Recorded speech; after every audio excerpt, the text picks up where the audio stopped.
I built my company from nothing, not from family money, not from connections, not from anyone handing me a single opportunity. And I did it while my older brother spent every holiday telling me I was playing pretend with my career. That was his phrase, playing pretend. I was 26 when I launched Verity Design Studio out of a 400 square foot apartment in Austin. No investors, no safety net. Just me, a secondhand MacBook, a portfolio I'd spent 3 years building at nights and weekends while working reception at an architecture firm during the day. My brother thought it was cute. My father thought it was a phase. My mother did what she always did, which was agree with my father. I want you to understand something before I tell you what happened. My family wasn't cruel in an obvious way. They didn't scream. They didn't call me names. What they did was quieter, and honestly, more damaging. They treated my ambitions like a weather pattern. Something to wait out until things return to normal. Normal being, get a steady job, marry someone stable, stop making noise. I was the youngest of 3. My brother, 8 years older, had gone into commercial real estate straight out of college and never let any of us forget it. My sister was married to a software engineer in Seattle and had 2 kids and a house with a finished basement, which my mother referenced approximately once a week. And then there was me, the one who didn't know when to quit. When I was 22, my father sat me down at the kitchen table and told me, gently he'd say, if you asked him, that creative fields were not a sustainable path for someone without family wealth to fall back on.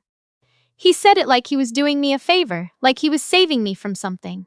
I nodded and said I understood. Then I went home and signed up for my first business development course online. I stopped asking them for anything after that. Not money. I'd never asked for money. But I stopped asking for opinions, stopped sharing plans, stopped calling on Sunday afternoons the way I used to. It was a quiet withdrawal, and I don't think any of them noticed for about 6 months. The studio grew slowly at first. Corporate identity work, some brand consulting for small local businesses, a few referrals that led to bigger referrals. By the time I was 28, I had 4 full-time employees and a client list that included 2 regional hotel chains and a mid-sized tech company out of San Antonio. I moved the studio into proper office space, 2,800 square feet on the 4th floor of a building in downtown Austin called the Callaway Center. It was a beautiful building. Renovated 1940s brick, original concrete floors, the kind of place that made clients feel like you had your act together before you even shook their hand. I'd signed a 2-year lease, then renewed it. Then, at the end of my 3rd year in that space, when the property management company called to say the building had changed ownership, I did something I hadn't planned on doing. I bought it. The timing was almost accidental. My financial advisor, a woman named Deanna who I'd been working with for 2 years, flagged it as an opportunity I shouldn't pass up. The building had 5 commercial tenants. The cash flow was solid. The new asking price after the previous owner's estate was settled was reasonable for what it was. I spent 2 months doing due diligence. I talked to every tenant. I had 3 separate inspections done. I ran the numbers until I could run them in my sleep. I closed on the Callaway Center on a Thursday morning in March. My attorney, my accountant, and Deanna were there. I went back to the office afterward and told my studio manager, a sharp woman named Bex, who'd been with me since year 2, what I'd done. She looked at me for a long second and then said, "Does this mean we get first right of refusal on our lease renewal?" I laughed for the first time all week. I didn't tell my family. There wasn't a reason to. My father had stopped asking about the business years ago. Any conversation about Verity either got redirected to my brother's latest deal or received a polite, glazed-over silence that was somehow worse than criticism. My mother sent me a forward once about women and financial risk that I deleted without reading. My brother had said to me at Thanksgiving 2 years prior, very casually as he was cutting into a second slice of pie, that design businesses don't really scale. I'd smiled and passed him the whipped cream. So no, I didn't tell them about the building. I didn't tell them about a lot of things. What I had told them, because my mother asked and I didn't want to lie, was that I was presenting to a new client in late April. A hospitality group out of Nashville called Sable and Crest, who were expanding into Texas and needed full brand identity work across 4 properties. It was the largest single contract Verity had ever been offered, and the final presentation meeting, the one where they'd decide, was scheduled for a Tuesday afternoon at the studio. My mother had mentioned this to my brother. I know because that's how information moved in my family, through my mother always, like a telephone wire that never asked permission before connecting. I did not know that my brother had decided to show up. The morning of the presentation, I was in the office by 7. Bex had the conference room set up perfectly. Materials printed, samples arranged, the lighting adjusted to show the mock-ups at their best. We had 4 people presenting: me, our creative director Finn, our brand strategist, and a junior designer named Posey who had done some of the most detailed work in the proposal and deserved to be in that room. The Sable and Crest team was flying in from Nashville. 5 people, including their VP of marketing, a woman named Aldridge, who I'd spoken to on 2 separate calls, and who had a reputation for being precise, direct, and not particularly patient with anything that felt like wasted time. They arrived at 1:15. I met them in the lobby, brought them upstairs, got everyone settled with water and coffee. The energy in the room was good. Aldridge asked 2 sharp questions in the first 5 minutes that told me she'd actually read our pre-proposal materials. I felt the meeting starting to go the way you want a meeting to go. You can feel it when it's working, when the other side is leaning in instead of leaning back. We were 20 minutes in when the door opened. It wasn't the kind of interruption you expect. My brother didn't knock. He walked in like he'd been there before, like he owned the room, and that last part, given what I know now, is almost funny in a way that still makes my stomach clench. He had his coat over his arm and 2 men behind him. I didn't recognize either of them. He was smiling the way he smiles when he's performing confidence rather than feeling it. "Hey," he said, addressing the room in general. Not me specifically. The room. Aldridge stopped mid-sentence. Her team looked at each other. "I apologize," I said, standing. "This meeting is in progress." "I know it's in progress," my brother said. He dropped his coat on the back of a chair. An empty chair. He pulled it out and sat down like he'd been invited. "That's why I'm here." I felt something go very still inside me. Not panic, not anger, just stillness. "You need to step outside," I said quietly. He didn't. He looked at Aldridge instead and extended his hand across the table. "Sorry to interrupt. I'm her brother. We need 5 minutes with her on a family matter. It'll keep the meeting from getting complicated later." The sheer audacity of it, the layering of it, framing himself as a courtesy, as someone doing the room a favor. Aldridge looked at him with an expression I couldn't fully read. Then she looked at me. "Take whatever time you need," she said, and it wasn't warm, but it wasn't dismissive either. It was measured.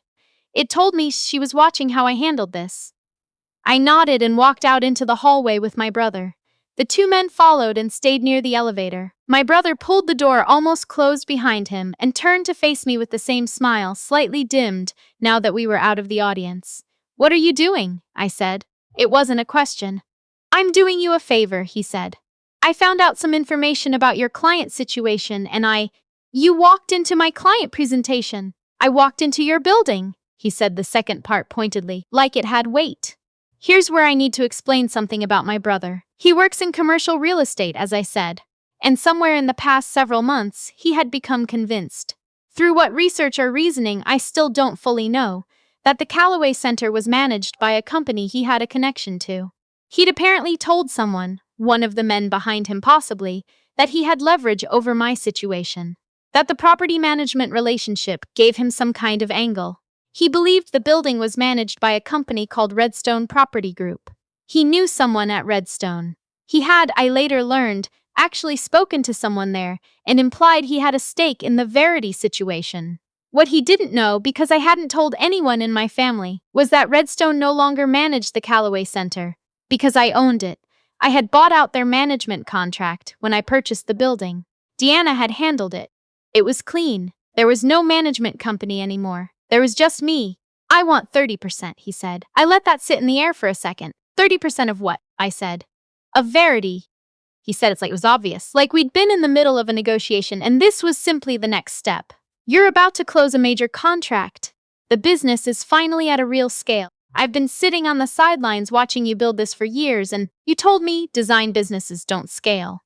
He blinked. I was being realistic about risk. I was looking out for you. "You were cutting a second piece of pie." "What? Thanksgiving, 2 years ago." He shook his head. "This isn't about Thanksgiving. This is about the fact that I have a relationship with the people who manage this building, and if you don't want that relationship to become a problem for you, especially in the middle of a contract presentation, then we should talk about how to structure something going forward." There it was, dressed up and rearranged but unmistakable. He was threatening me. "So you're saying," I said carefully, That unless I give you 30% of my company, you're going to use your contact at Redstone to create problems for my lease. He spread his hands. I'm saying it would be a lot simpler if we were on the same side. I looked at him for a long moment. 12 years of holidays, of playing pretend, of glazed over silences and forwarded articles and pies being cut like my whole career was an entertainment. I looked at him and I felt something I hadn't expected, not fury, not hurt, but a very specific kind of quiet. Call your contact, I said. He frowned. What at Redstone? Call him right now. I want you to call him. The frown deepened. I'm not going to. I have my phone. I held it out. Or use yours. But call him.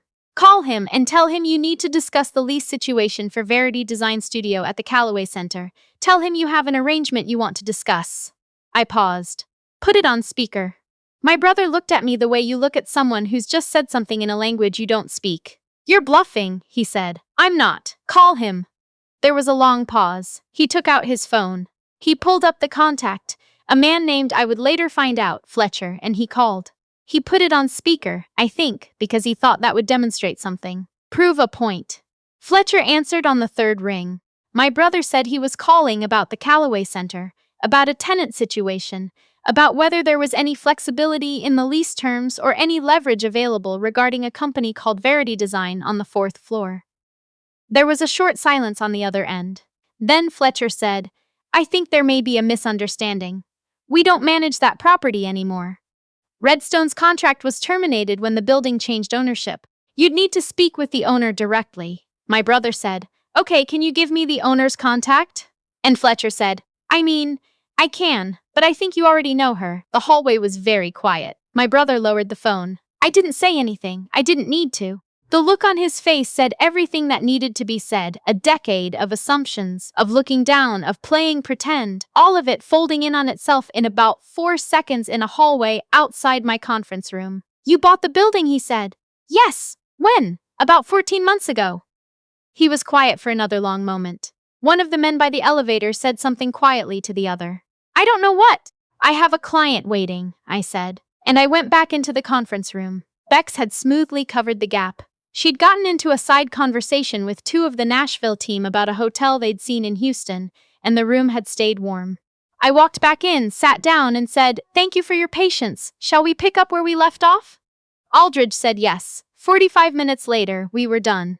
The Sable and Crest team had questions. Good ones, the kind that tell you they're already imagining you on the project. They asked about timeline, about our process for managing multi-property rollouts, about how we handled revisions when stakeholder groups disagreed.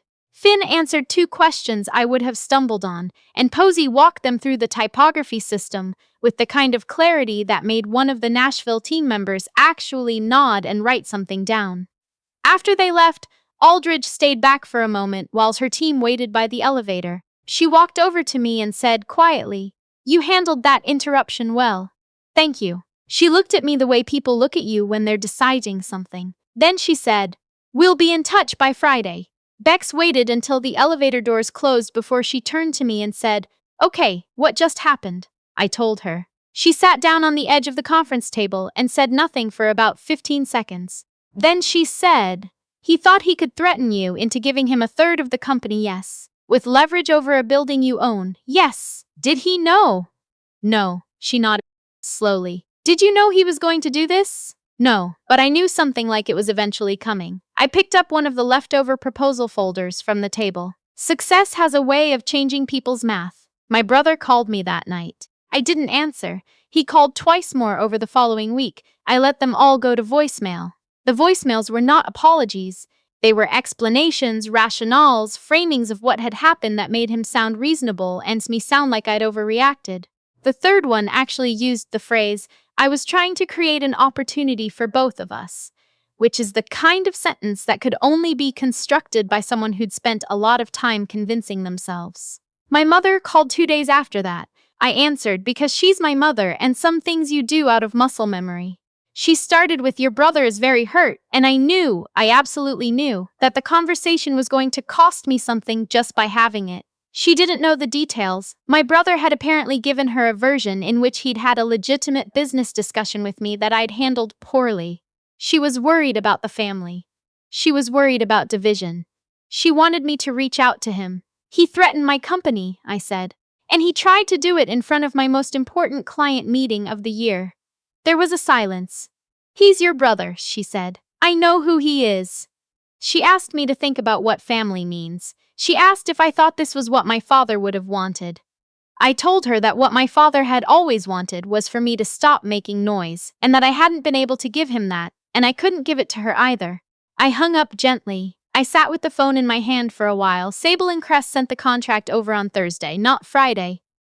Thursday, Aldrich emailed it herself with a note that said, "Team was impressed. Let's do this right." I read that email 3 times before I responded.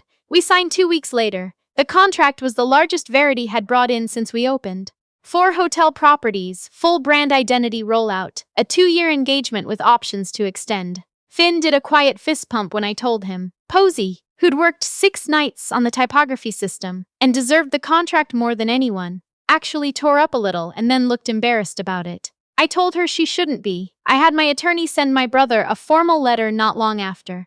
It wasn't aggressive. It outlined what had occurred, what he had represented to a third party, and what the potential legal exposure was for that kind of conduct. It wasn't a lawsuit. It was a line being drawn, carefully and in writing, so that no one could later say it hadn't been drawn. He didn't respond. His attorney did, eventually, with something that tried very hard to reframe everything as a misunderstanding. Deanna, who I'd told the whole story to, said what his attorney sent read like something written by a man who'd been told to make something go away quietly. My mother stopped calling as frequently after that. Not completely, but the Sunday afternoon check-ins became occasional, and when she did call, she didn't bring up my brother anymore. We talked about other things. Her garden, a show she was watching, how the weather had been. Smaller things. Safer distance. I don't love that that's where we landed, but I understand it, and I've made my peace with the shape of it. What I learned, and this is the thing I keep coming back to, is that for a long time I let the wrong people define the ceiling. My father told me what wasn't sustainable. My brother told me what didn't scale. I was so busy proving them wrong that I didn't stop to notice how much I'd built in the proving. The Callaway Center has 6 tenants now. The 4th floor is mine. The view from the conference room, the one my brother walked into uninvited, it looks out over Congress Avenue, and in the late afternoon the light comes in at an angle that turns everything gold for about 20 minutes before it fades. Beck says it's the best light in Austin. I think she's right.